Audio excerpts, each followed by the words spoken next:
Dear students, BSc part third mathematics के syllabus के अंदर 3 पेपर हैं। पहला पेपर एब्स्ट्रैक्ट अलजेब्रा, दूसरा पेपर कॉम्प्लेक्स एनालिसिस और तीसरा पेपर डायनामिक्स गति विज्ञान। उसमें से जो दूसरा पेपर है आपका वो है वैश्लेषिक फलन। वैश्लेषिक फलन के बारे में आज अपन देखेंगे।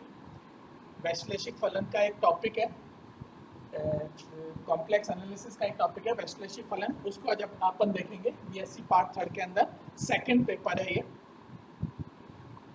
इससे पहले आपने वास्तविक फलन पढ़ा था सेकंड ईयर के अंदर। वहां पर वास्तविक फलन के बारे में देखा था, वास्तविक चर का फलन fx उसके बारे में देखा था और उसकी लिमिट के बारे में, उसकी कंटिन्यूटी के बारे में और उसकी डिफरेंशियलिटी के बारे में आपने देखा था। सेम वैसे ही यहाँ पर आप देखेंगे सम्मिश्र चर का फलन, यानी complex function, complex variable z का फंक्शन fz।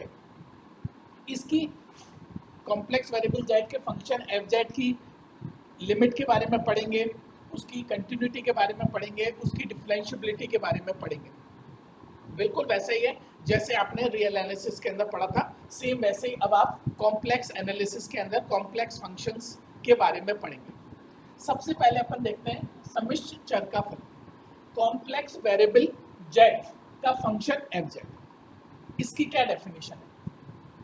इसकी डेफिनेशन देखिए, यदि किसी क्षेत्र D के अंदर, यदि किसी क्षेत्र D के अंदर कोई variable z, complex variable z का फंक्शन है fz, यदि z के प्रत्येक मान के लिए या z के एक या अधिक मानों के लिए fz के भी एक या अधिक मान हो, इसको आप यूं भी लिख सकते हैं w बराबर fz। ठीक है, z के एक या अधिक मानों के लिए यदि w के भी एक या अधिक मान हो तो वो फंक्शन fz सम्मिश्र चर का फलन कहलाता है। सम्मिश्र चर का फलन कहलाता है। इसके एग्जांपल देख सकते हैं, e की पावर z 1/z², ये कॉम्प्लेक्स फंक्शंस कहलाते हैं, ये कॉम्प्लेक्स फंक्शंस कहलाते हैं। सेम उसी तरह से एक और डेफिनेशन है, एक मानी है बहुमानी फलन, single valued and multi valued function. ये फंक्शन fz कब सिंगल वैल्यूड होगा, कब मल्टी वैल्यूड होगा? यदि z के एक मान के लिए, यदि z के एक मान के लिए w का भी एक ही मान, ठीक है, उस केस में ये फंक्शन fz एक मानी या सिंगल वैल्यूड फंक्शन कहलाता है। सेम ऐसे ही अगर z के एक या अधिक मानों के लिए w के भी एक या अधिक निश्चित मान हो, उस केस में ये fz फंक्शन बहुमानी या मल्टी वेरिएबल फंक्शन कहलाता है। अगर आप सिंगल वैल्यूड फंक्शंस के बारे में देखेंगे तो आपके पास z² ये सिंगल वैल्यूड फंक्शन है, कॉम्प्लेक्स फंक्शन। सेम ऐसे ही अगर आप z की पावर 1/2 या tan इनवर्स z ये देखेंगे तो ये मल्टी वैल्यूड फंक्शन, ये मल्टी वैल्यूड फंक्शन।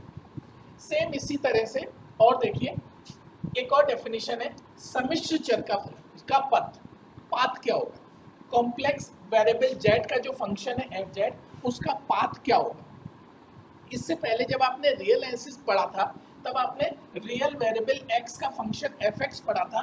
तब आपने देखा था कि जो रियल वेरिएबल है x, ये जो पॉइंट अपने मान लेता है वो केवल रियल एक्सिस के ऊपर जो मान है उन्हीं को केवल एक्सेप्ट करता है। इसलिए जो x का जो पाथ होगा, है ना, वास्तविक चर x का जो पाथ होगा वो रियल एक्सिस होगा। सेम ऐसे ही यहाँ पर जो कॉम्प्लेक्स वेरिएबल z है, ठीक है ना, इसका जो पाथ होगा वो z प्लेन के अंदर कोई भी पॉइंट्स ये एक्सेप्ट कर सकता है, z प्लेन के अंदर कोई भी पॉइंट्स ये एक्सेप्ट कर सकता है। उस केस में क्या होगा, इसका जो पाथ होगा वो प्रारंभिक और अंतिम बिंदुओं को मिलाने वाला कोई चाप होगा। ठीक है, ये चाप कोई स्ट्रेट लाइन भी हो सकता है, कोई कर्व भी हो सकता है। ठीक है, तो इसका जो पाथ होगा वो कोई स्ट्रेट लाइन या कोई कर्व भी हो सकता है। और उस कर्व या स्ट्रेट लाइन पे जितने भी पॉइंट्स होंगे, जैसे यहाँ पर रियल एक्सिस के ऊपर पॉइंट्स थे, ऐसे ही यहाँ पर जो z का पाथ होगा उसके ऊपर जो पॉइंट्स होंगे वो सारे कॉम्प्लेक्स प्लेन या जेड प्लेन के अंदर जो पॉइंट्स होंगे उन्हीं में से कोई पॉइंट्स होंगे, ठीक है। इस तरह से ये कॉम्प्लेक्स वेरिएबल जेड का पाथ। सेम ऐसे ही एक और डेफिनेशन है सम्मिश्र चर की सीमा, limit of a complex variable. जैसे आपने रियल एक्सिस में पढ़ा था सेम वैसी डेफिनेशन यहाँ पर है। इसकी डेफिनेशन कुछ इस तरह से है कि किसी भी क्षेत्र D के अंदर, किसी भी क्षेत्र D के अंदर परिभाषित है फलन fz, ठीक है ना। तो fz की लिमिट, इस fz की जो लिमिट है वो L होगी, इस fz की लिमिट L होगी यदि किसी दिए हुए एप्सिलॉन ग्रेटर देन 0 के लिए एक और डेल्टा ग्रेटर देन 0, किसी दिए हुए एप्सिलॉन ग्रेटर देन 0 के लिए एक और डेल्टा ग्रेटर देन 0 इस प्रकार विद्यमान हो कि z minus Z naught less than delta greater than 0, जबकि F Z minus l less than F. तो इस सम्मिश्र चर की सीमा क्या हुई, इस कॉम्प्लेक्स वेरिएबल जेड का फंक्शन है एफ जेड, उसकी लिमिट एल होगी यदि Z minus Z naught less than delta epsilon greater than 0 के लिए एक और डेल्टा इस प्रकार विद्यमान हो कि जेड माइनस जेड नॉट के डिफरेंस का mod less than delta greater than 0, जबकि F Z minus l less than epsilon. इसको अपन लिखेंगे ऐसे limit z tends to z naught f z equal to l. Same ऐसे ही रियल एक्सिस में था, सेम वैसे ही यहाँ पर कॉम्प्लेक्स वेरिएबल के अंदर लिमिट की डेफिनेशन। सिमिलरली एक और पॉइंट है, एक और definition, important definition continuity. Continuity की डेफिनेशन देखिए अब आप,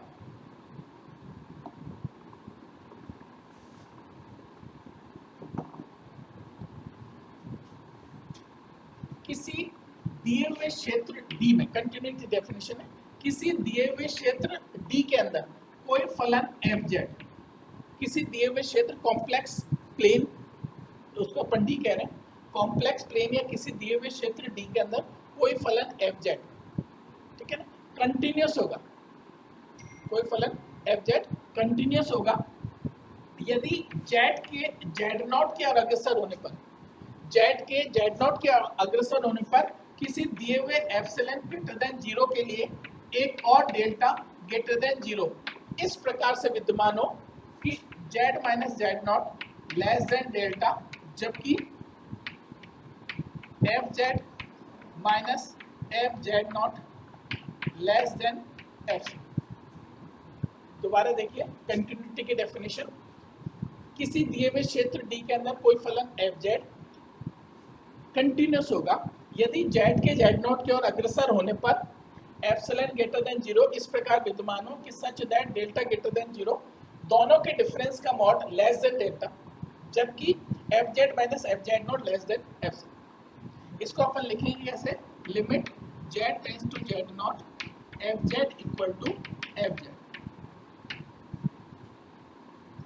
ये कंटिन्यूटी की डेफिनेशन, ठीक है। इसी तरह से एक और डेफिनेशन लास्ट बचती है, वो और देखिए,